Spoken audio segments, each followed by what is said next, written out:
Hello dear learners, welcome to today's online class. Our today's class will be on assignment number 7, that is your English assignment number 3. So let's get started. You can see your whole of your assignment here.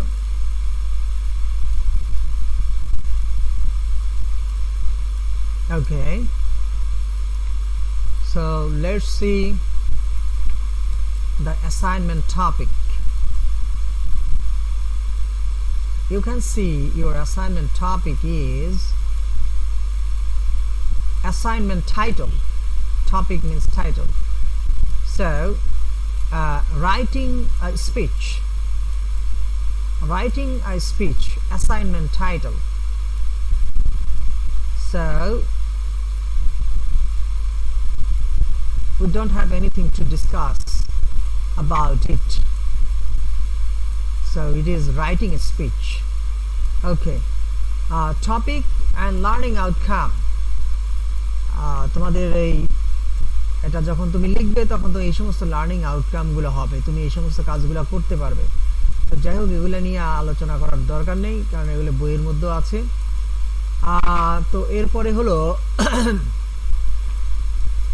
ইংরেজিতে আসলে বললে যে বুঝবে কোন বাঙালি, হ্যাঁ বাংলায় বললে বোঝে না, ইংরেজিতে কি কি মুসিবত। তো যাই হোক, এখন এখানে দেখো লোক এগুলো বলা হয়েছে, এর আগের এগুলোতে বলা হয়েছে, প্রত্যেকটাতে কিন্তু বলতে পারবো না। স্টেপ, ধাপ, ইনস্ট্রাকশনস, নির্দেশনা, স্কোপ হলো বিষয়বস্তু। তো এখন এখানে দেখো সাপোজ, এই দেখা যায় কিনা, হ্যাঁ তাহলে এখন দেখো এখানে লেখা আছে যে এখানে লেখা আছে suppose you want to be elected as a mayor in your locality. মনে করো তুমি তোমার এলাকায় একজন মেয়র নির্বাচিত হতে চাও। prepare a written speech, একটা লিখিত স্পিচ প্রস্তুত করো, একটি লিখিত বক্তৃতা। স্পিচ মিন্স বক্তৃতা। তুমি একটি লিখিত বক্তৃতা প্রস্তুত করো। prepare a written speech for representing it before your voters. তোমার ভোটারের সম্মুখে এটাকে রিপ্রেজেন্ট করার জন্য, উপস্থাপন করার জন্য একটি বক্তৃতা লেখো। তাহলে বোঝা যাচ্ছে লেখার যে আমার মূল বিষয়বস্তুটা হলো, এই যে বিষয়বস্তু হলো বক্তৃতা। তাহলে এটার নাম তো দেওয়া উচিত ছিল এ স্পিচ, অথবা a speech for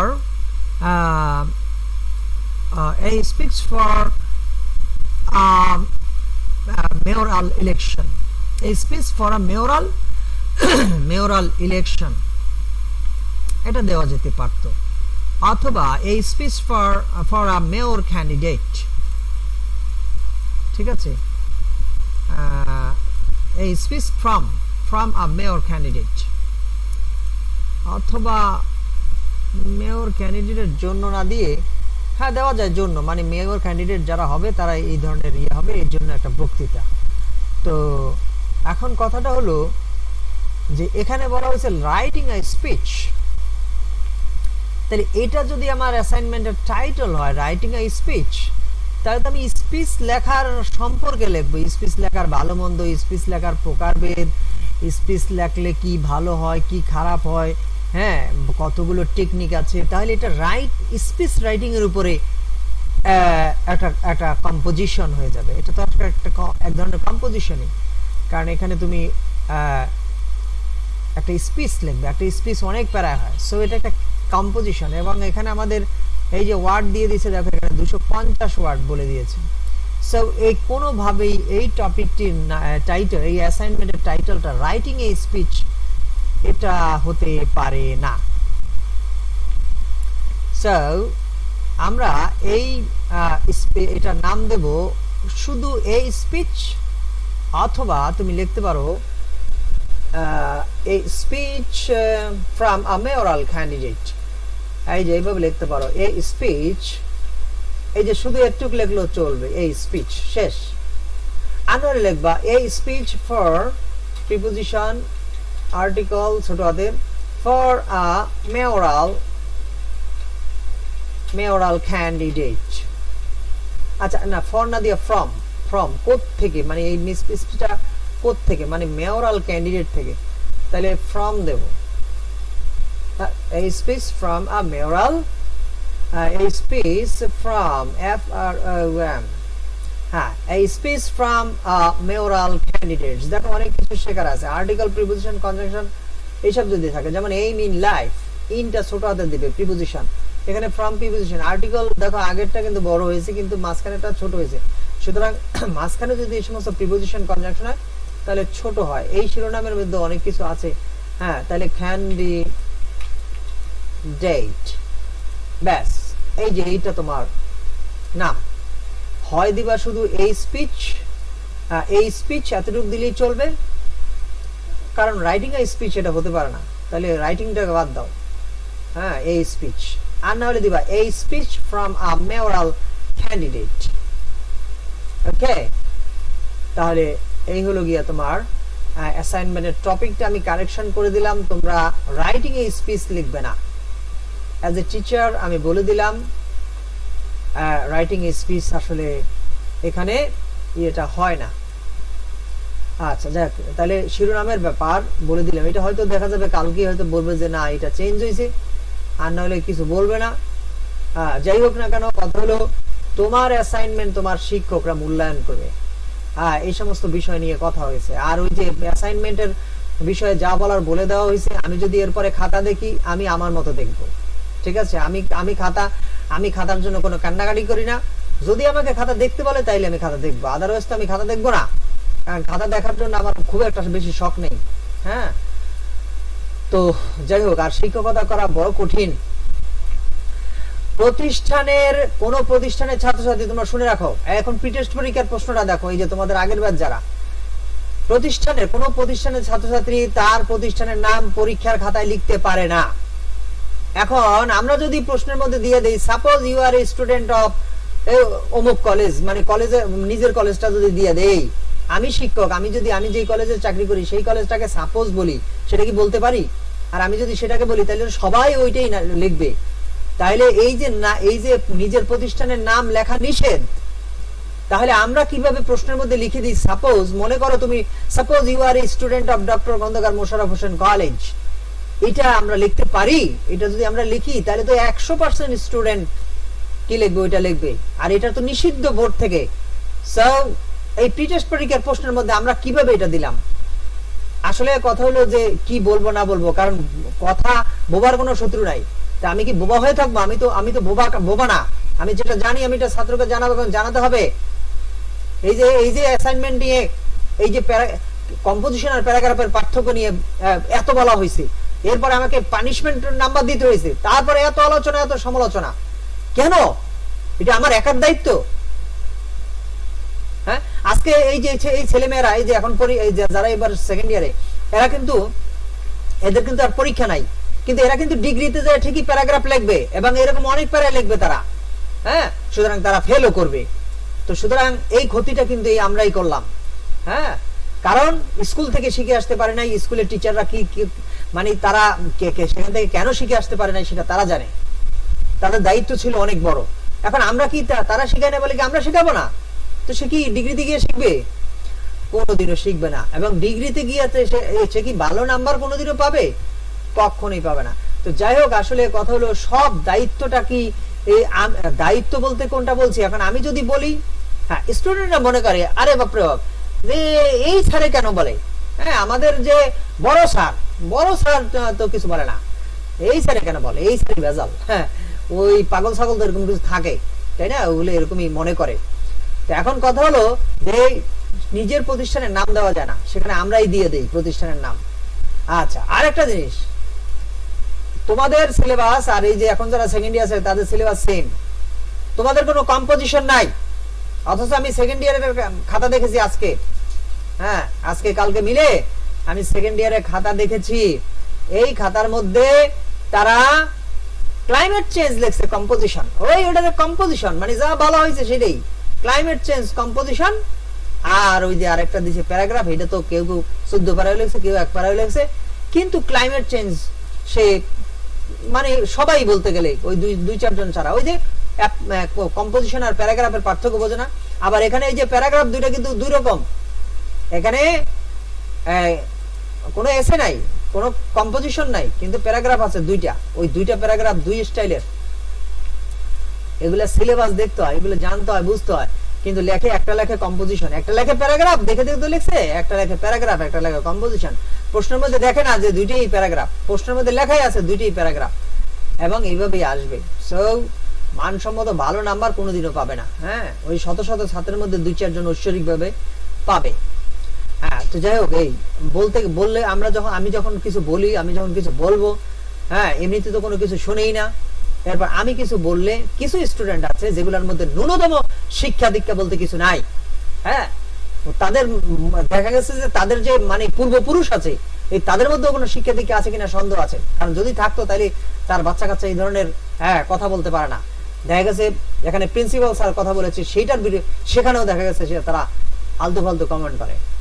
R principal sir এই সমস্ত ছাত্রদেরকে সতর্ক করতে পারে না এবং তাদের অভিভাবকরা ডাকাইতে পারে না। আমি বুঝি না, অদ্ভুত।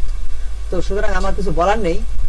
তো যাই হোক, আমি যে কথাটা বলতে চাচ্ছিলাম সেটা হলো যে রাইটিং এ এই স্পিচ এটা না, এটা হবে না, এটা শুধু এই স্পিচ হবে। আর না হলে এই স্পিচ ফর যেখান থেকে, কারণ এটা মেয়রের জন্য তুমি লিখবে, সো এই speech for a mayoral candidate, এই কথাটা লিখবে ফ্রম এ মেয়রাল ক্যান্ডিডেট, এটা লেখো। তারপর দেখো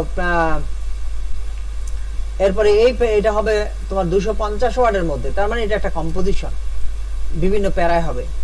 তারপর দেখো develop the argument, assignment, develop the assignment, use the following points. অ্যাসাইনমেন্টটা না, টু ডেভেলপ দ্য অ্যাসাইনমেন্টটাকে বিকশিত করার জন্য, ডেভেলপ করার জন্য ইউজ দ্য ফলোইং পয়েন্টস, এই পয়েন্টগুলো তুমি ইউজ করো। দেখো ওই যে পোলাপানে বলে কি, স্যার প্যারাগ্রাফের মধ্যে তো এইভাবে দাব দেওয়া আছে, এই জন্য আমরা দাব করছি। আরে বাবা, প্যারাগ্রাফের জন্য তো প্রশ্নও দেওয়া থাকে, তাহলে তুমি প্রশ্ন কি দাপে দাপে উত্তর লেখো নাকি এক জায়গায় লেখো? প্যারাগ্রাফ সবসময় এক প্যারায় হবে। এটা বাবা আমার শিখিয়ে দেবে কেন? এই জায়গায় এসে আমাকে বলতে হবে কেন? আর একাই আমার দায়িত্ব। এই যে ছাত্ররা এই যে ভুল করছে, এই বছর পরীক্ষা হচ্ছে না, আগামী বছর ঠিকই পরীক্ষা হবে, এবং ছাত্ররা এইভাবেই লিখবে, কারণ আমরা ছাত্রদেরকে সতর্ক করছি না, আমরা বলছি না, ফলে আমরা আমাদের দায়িত্ব পালন করছি না। আর আমি যদি আমার দায়িত্বটা পালন করতে যাই, তা বিপদ হয়ে যায়, কারণ এটাকে কেউ সমর্থন করে না, চুপচাপ। তা আমি আসলে বোবা থাকতে পারি না, বিকজ এটা আমার পক্ষে সম্ভব নয়, কারণ আমি শিক্ষক, আই এম এ টিচার। হ্যাঁ, আমার ছাত্রদেরকে শিক্ষা দেওয়াই আমার দায়িত্ব, এটা হলো কথা। যাই হোক, এখানে বলছি যে এই ধাপগুলো ফলো করবে। 1 নম্বর হলো introduce yourself as a candidate. 1 নম্বর কথা হলো তোমাকে আগে ইন্ট্রোডিউস করো। ইন্ট্রোডিউস মানে পরিচয় করে দেওয়া। তুমি পরিচয় করে দিবে তোমার নিজেকে ক্যান্ডিডেট হিসাবে। তো সুতরাং তুমি ক্যান্ডিডেট হিসেবে পরিচয় করার জন্য তুমি কি বলবে? একটা মেয়র হিসেবে বক্তৃতা দিতে গিয়ে তুমি এই কি বলছে, ক্যান্ডিডেট হিসেবে তোমার নিজেকে কিভাবে ঘোষণা করো, ঠিক সেইভাবে। ওই যে আরেকজনের লেখার সাথে যেন না মিলে, বি কেয়ারফুল। অনলাইনের লেখা, অন্যজনের লেখা, এগুলো যদি মিলে একেবারে নাম্বার, হ্যাঁ, নাম্বারের মতো দিয়ে দেবো। কথাটা বুঝতে পারছো? আমি আবারও বলছি, এই খাতা যদি আমি পাই, আর লেখা নিজের লেখা লিখবে, 10 সেন্টেন্স লেখো, আমি নাম্বার দেবো। আমি ওই 10 সেন্টেন্স জন্য 16 নাম্বার দিলে বাংলাদেশে কেউ কিছু বলার নেই, ঠিক আছে? সো তুমি তোমার লেখা লিখবে, ওই অনলাইনের থেকে বস্তা ভর্তি করবে না, বি কেয়ারফুল। সো প্রথমে কি করবে? Introduce yourself as a candidate. তুমি ক্যান্ডিডেট হিসেবে নিজেকে পরিচয় করে দেবে। এখানে সবার লাইন এক হবে না, মনে রাখবে, এখানে 250 ওয়ার্ডের লেখা, এখানে সবার লাইন এক হবে না।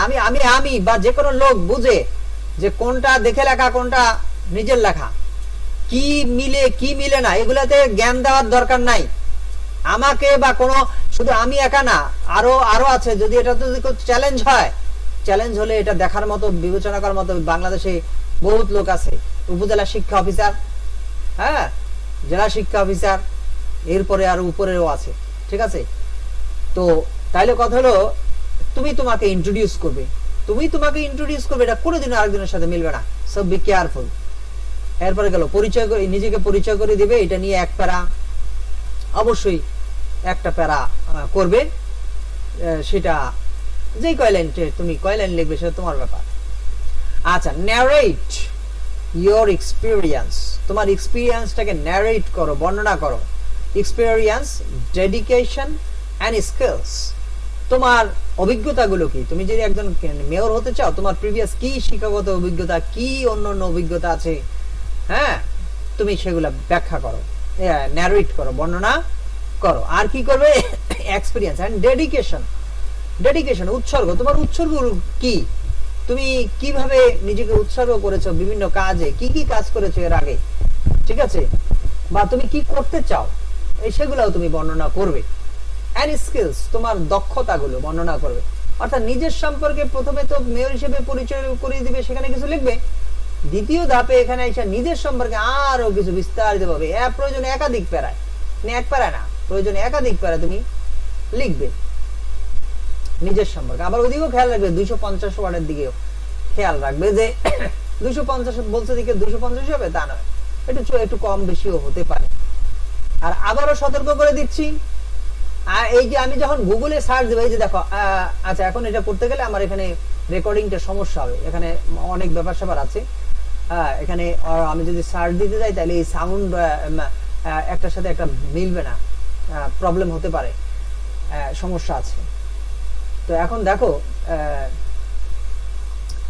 এখন এখানে কি বলছে যে narrate your experience, dedication and skills. তো এটা বলেছি, হ্যাঁ তোমার অভিজ্ঞতা, তোমার না ইয়ের কথা বলেছিলাম যে এই যে মনে করো আমি যদি এখানে গুগলে সার্চ দেই একটা কথা লিখে, কি ওই যেমন জুভেনাইল ডিলিনকুয়েন্সিস, এটা সার্চ দিলে তোমরা যে সমস্ত যেগুলো জমা দিছো এগুলো সব চলে আসবে। যে তোমার প্রথম লাইনটা কি লিখছো, হ্যাঁ, লাস্টে কি লিখছো, লাস্টে তো মাশাআল্লাহ সবার একেবারে কি জানি ফর দা ডেভেলপমেন্ট অফ কি জানি কি একটা লিখছে, এইটা সবাই লিখছে মোটামুটি। হ্যাঁ, একটা আছে 100 জনে লিখছে এইটা, আর একটা আছে 20 জনে লিখছে, আর একটা আছে 5 জনে লিখছে। অর্থাৎ সোজা কথা, লেখা এক হয়ে যাচ্ছে। 2 জনের লেখা এক হতে পারবে না। তোমার লেখা তুমি লিখবে, বাসায় বসে লিখবে, এই হলো কথা। তুমি ওই ইয়ে থেকে অনলাইন থেকে এরে দিয়া ওরে দিয়া তুমি লিখে জমা দিবা, এই কাজ হবে না কিন্তু, বলে দিলাম। হ্যাঁ, আমি আমি আমি খাতা আমি চাই না, কিন্তু আমার কাছে খাতা আসলে আমি মূল্যায়ন করবো মূল্যায়নের মতো। হ্যাঁ, যারা নিজের থেকে লিখবে এটা বুঝবো, তোমার যোগ্যতা যতটুকু তুমি ততটুকু লেখো। তুমি ওই মাইন্ডসেটটা দাঁড় করে তুমি ওখান থেকে লিখতে যাও না, বি কেয়ারফুল। এরপর দেখো, right what your plans are for the development of the area including health, education, environment, communication issues if elected যদি তুমি নির্বাচিত হও তাহলে এখন বলছে right what your plans for the development of the area, মানে তোমার যে প্ল্যান গুলো কি জন্য, for the development of the area, ওই এলাকার উন্নয়নের জন্য তোমার যে প্ল্যানস গুলো আছে সেই প্ল্যানস গুলো লেখো। ইনক্লুডিং, অন্তর্ভুক্ত করে, কি অন্তর্ভুক্ত, মানে including health, education, environment and communication issues, মানে স্বাস্থ্য, শিক্ষা, পরিবেশ এবং যোগাযোগের যে বিষয়গুলো আছে, হ্যাঁ, যোগাযোগের বিষয়গুলো সহ, এই যে এগুলো ইনক্লুড মানে অন্তর্ভুক্ত করা, তাহলে এগুলো অন্তর্ভুক্ত করিয়া, তার মানে শুধু এই কয়টা না, আরো আছে, আরো লিখবে। তুমি তোমার প্ল্যান গুলো যত পরিকল্পনা আছে সেগুলো রাখবে, তার মধ্যে এই সমস্ত পরিকল্পনাগুলো রাখবে। মানে এই সমস্ত পরিকল্পনা সহ আরো কি কি পরিকল্পনা তোমার আছে ওই এলাকার উন্নয়নে, তুমি এখানে বর্ণনা করবে। তো এটা একাধিক প্যারা হয়, একাধিক প্যারায় তুমি এটা লিখবে, প্যারায় প্যারায়। তুমি স্বাস্থ্যের জন্য কি করবে, তুমি শিক্ষার জন্য কি করবে, তুমি পরিবেশের জন্য কি করবে, তুমি যোগাযোগ ব্যবস্থা, রাস্তাঘাট থেকে শুরু করে এই সমস্ত যোগাযোগ ব্যবস্থার উন্নয়নে তুমি কি করবে। সুতরাং এই কয়টা পয়েন্টের উপর যদি লেখো তবু তো একাধিক, কিন্তু তুমি আরো কি করতে চাও, হ্যাঁ, এডুকেশন, শিক্ষা প্রতিষ্ঠান বা শিক্ষা দিকে এগুলো গেল না। হ্যাঁ, তারপরে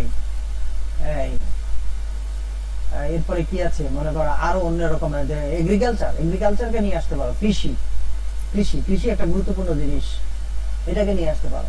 তারপরে কুটির শিল্প, কটেজ ইন্ডাস্ট্রিজ, বা এরকম আরো কিছু, আরো কয়েকটা পয়েন্টের উপরে তুমি বিভিন্ন বিষয়, যে আমি এই সমস্ত বিষয়গুলোর উপরে কাজ করব, এই প্ল্যান, তোমার এই প্ল্যান এখানে বর্ণনা করবে। সুতরাং এই যে প্ল্যানগুলো বর্ণনা গঠন করবে সেখানে যে সেন্টেন্সগুলো এগুলো যেন কোথাও থেকে মিলে না যায়। তোমরা কি জানো তুমি একটা সেন্টেন্স লিখেছো, সেটা যদি মনে করো তুমি শেক্সপিয়ারের বইয়ের থেকে একটা যদি সেন্টেন্স লিখে তুমি অনলাইনে সার্চ দাও, ওই পুরো টপিকটা চলে আসবে। তো তুমি যে এই সেন্টেন্সটা গুগল থেকে আনছো, গুগল মানে তো সব, ঠিক আছে, গুগল এক গুগলে কিন্তু ইউটিউব ওই এটা সেটা যা আছে সব গুগল কভার করে। সো গুগলে যখন তোমার ওই সেন্টেন্সটা লিখে সার্চ দেওয়া হবে তখন ওই সেন্টেন্সটা কিন্তু চলে আসবে। হ্যাঁ, সুতরাং কারোর সেন্টেন্স হুবহু কোড করো না, কোড করলেই কিন্তু ওই সেন্টেন্স পাওয়া যাবে। এগুলি সব আমাদের জানা আছে। আর একটা জিনিস মনে রাখো, আই এম মডার্ন ম্যান, ঠিক আছে, মডার্ন ম্যান। আমি হাবা না, আমি বুঝি, আমি আরেকজনকে বুঝিয়ে দিতে পারবো যে তুমি কোন জায়গায় চালাকি করেছো। তোমার চালাকি ধরার মতো জ্ঞান বুদ্ধি আমার আছে, যথেষ্ট জ্ঞান বুদ্ধি আছে, এটা হলো কথা। আমি ওই আদিম যুগের মানুষ না। সুতরাং আমি আমার দায়িত্ব কর্তব্য সম্পর্কে জানি। আমার উদ্দেশ্য হলো স্টুডেন্টরা শিক্ষকদের কাছ থেকে শিখবে, তাদের উন্নয়ন করবে, তাদের শিখন ফল অর্জন করবে শিক্ষকদের সহযোগিতায়। শিক্ষকরা এই যে আমি এখন এগুলো বলছি, কেন আমি এগুলো বলতে যাবো, এগুলো বলার অর্থ কি? এগুলো বলার অর্থ তোমাকে আমি ধারণা দিচ্ছি। এবার তুমি লিখবে, তোমার একটা ভুলের শিক্ষক প্রয়োজন আছে, এটা বলতে পারো না, এটা তোমার লেখা হয়নি, তুমি আবার লেখো, আবার লেখো, বলতে পারে শিক্ষক, নাও বলতে পারে, এটা শিক্ষকের ব্যাপার। শিক্ষককে কি নাম্বার দেবে না দেবে এগুলি সব আমাদের এগুলো জানা আছে, সব শিক্ষকদের জানা আছে। ছাত্রের কাজ যেটা ছাত্র সেটা করবে।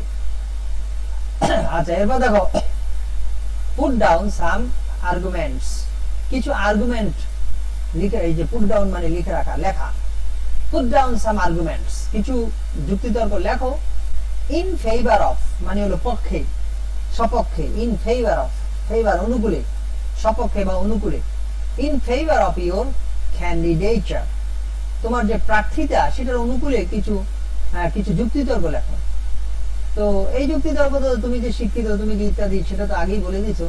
তো তারপরও আরো কিছু, যে put down some arguments in favour of your candidature, তোমার প্রার্থীতার সপক্ষে কিছু যুক্তি দাও। তো এখানে যুক্তিটা হয়তো এরকম হতে পারে, কিরকম হবে, আরেকজনের সাথে তুলনা করলে তো সেটা অমুকে এই সেটা তো বলা যাবে না। তো যাই হোক, তোমার এই প্রার্থীতার সপক্ষে তুমি কিছু যুক্তি দিবা। সেটা তুমি কি যুক্তি দিবা, প্রয়োজনীয় যুক্তিটা যেহেতু এখানে ওই অনেকটা ওইদিকে লেখা হয়ে গেছে, কারণ তুমি যে যোগ্য, তোমার এই যোগ্যতা আছে, এই যোগ্যতা আছে, এই কারণে তুমি এখানে দাঁড়িয়েছো, সেটা তো আমার এই যে এটাতে গেছে, এই যে স্কিল, ডেডিকেশন, এর মধ্যে অনেকটা গেছে। তো যাই হোক, লেখাটাকে তুমি সেভাবে একটু সাজিয়ে নেবা যাতে তোমার এখানেও কিছু লেখা থাকে, এখানে কিছু লিখবে। এরপরে আরেকটা জিনিস, আবার কেউ আছে কি করে, এত সাজায় কি ফুল আঁকে, এই সেই, খাতার মধ্যে কখনো এগুলা করবে না। তোমরা খাতার মধ্যে লাল কালি ব্যবহার করতে পারবে না, এছাড়া সব কালি ব্যবহার করতে পারবে। আর জেল পেন, কখনো কোনো জেল কলম ব্যবহার করবে না, কারণ জেল কলম খাতাকে নষ্ট করে। So don't use any gel pen. আচ্ছা, এরপরে দেখো, closing statements requesting the readers to elect you.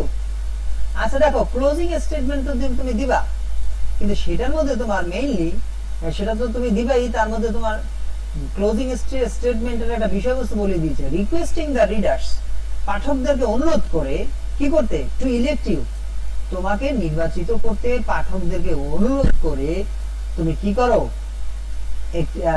মানে ক্লোজিং স্টেটমেন্ট মানে হলো কনক্লুশন, ক্লোজিং স্টেটমেন্ট মানে কনক্লুশন। তাইলে কনক্লুশন তোমার লেখার দরকার নাই, তুমি জাস্ট কি বলে মানে একটা প্যারা লিখে তুমি এটা শেষ করলেও তোমার হয়ে যাবে। আচ্ছা, এরপরে এগুলা দেখার দরকার নাই। এখানে শিক্ষক দেখবে তুমি কি পাও না পাও, ঠিক আছে। ওই এটাকে বলে রুব্রিক্স। এই যে রুব্রিক্স আছে, আমি দেখাচ্ছি, কিন্তু রুব্রিক্স দিয়ে কাজ হবে না। ধরো তুমি এখন এখানে রুব্রিক্স দেওয়া আছে কিরকম, এই ধরো এখানে এই যে একটা অর্গানাইজেশন অফ আইডিয়াস, মানে তুমি কারো আইডিয়া অর্গানাইজ করতে পারো না, এটা এলোমেলো হয়েছে সব, তাহলে তুমি এখানে কি এই এক পাবে এই গ্যারান্টি নেই, ঠিক আছে। হইলে তুমি এক পাবে, না হইলে এটা জিরো, তোমার ওই রুব্রিক্সে এটা জিরো আসবে, হ্যাঁ, একও পাবে না। তারপরে ভোকাবুলারি পাইলে এখানে 1 পাইতে পারো, এই সর্বোচ্চ মিলিয়ে এই যে বড় জোর 4 পাইতে পারো। আর এখানে দেওয়াই আছে 1 থেকে 7 পর্যন্ত, 0 থেকে 7, এই যে 0 থেকে, দেখো এর আগে একটা দিয়েছে 1 থেকে দিছিল, এই যে নিড ইমপ্রুভমেন্ট, তার মানে ফেল। এই যে আমি বললাম যে 0 থেকে, এটা একটা ভদ্র কথা, নিড ইমপ্রুভমেন্ট। দেখো বেয়াদব ছেলে মেয়ে, এগুলোর মা বাবা কিছু শিক্ষা দেয়নি এদেরকে যে শিক্ষকের সাথে কিভাবে কথা বলতে হবে। হ্যাঁ, আবার আরেকজন বলে, আমি বললাম যে টপিক লেখা হয়নি, বলে স্যার আপনিই বলে কি, আপনিই বলেন, আবার ই প্রত্যয় যুক্ত করে পণ্ডিতই দেখায়। আসলে সমাজটা নষ্ট হয়ে গেছে, ঠিক আছে? নষ্ট সমাজে এই যে যাদের যোগ্যতা নাই তারা যখন পাশ করে আসে তখন এই ধরনের কথাবার্তা বলে, 2 লাইন লেখার ক্ষমতা নাই, আলতু ফালতু কথা বলে। আরে কেন বলে? ওই আমি যদি তাদেরকে, মানে আমি তার একটা ভুল ধরলে, আমি ভুল না দিলে আমি চুপচাপ থাকি, আর কোনো সমস্যা নাই। হ্যাঁ, কিন্তু এর মধ্যে যে অনেক ছাত্র আছে যারা শিখতেছে এই কথা থেকে, তারা কিন্তু কোনো কমেন্টস করে না। এর মানে এই নয় যে ওই 2-1 এই যে আলতু ফালতু কমেন্ট করলো, এই ফালতুদেরকে দিয়া যে সব হয়ে গেল, ব্যাপারটা তেমন নয়। এই যে আমি ফলাফল দিয়েছি, আমি ঠিক করেছি 100%, এবং ছাত্রদেরকে ফলাফল জানানো, এটা অলরাইট, এটা জানাতে হবে। ছাত্রদের অগ্রগতির কথা বলতে হবে, তাকে দেখাতে হবে তার কোথায় সমস্যা, সেটা তাকে বলতে হবে। এই বলে শিক্ষণ ফল অর্জন করা শিক্ষকদের কর্তব্য, এবং শিক্ষকদেরকে এই নির্দেশনা দেওয়া আছে। ওকে, এটা ওই এসএসসির ইয়া হলো একটা কথা ছিল, এটা এসএসসিও না, এটা এইচএসসি সেকেন্ড ইয়ারও না।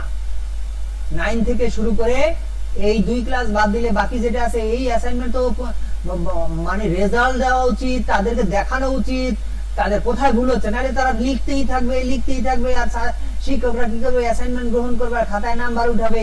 হ্যাঁ, আসলে এই ধরনের আশা করা ঠিক না। এগুলো যদি আসলে সরকার যদি মোড় নেয়, সরকার কিন্তু নির্দেশনা দিয়ে দিয়েছে যে ছাত্রদের কোথায় কি সমস্যা আছে, ভুল আছে, এগুলো বুঝিয়ে দেওয়ার জন্য।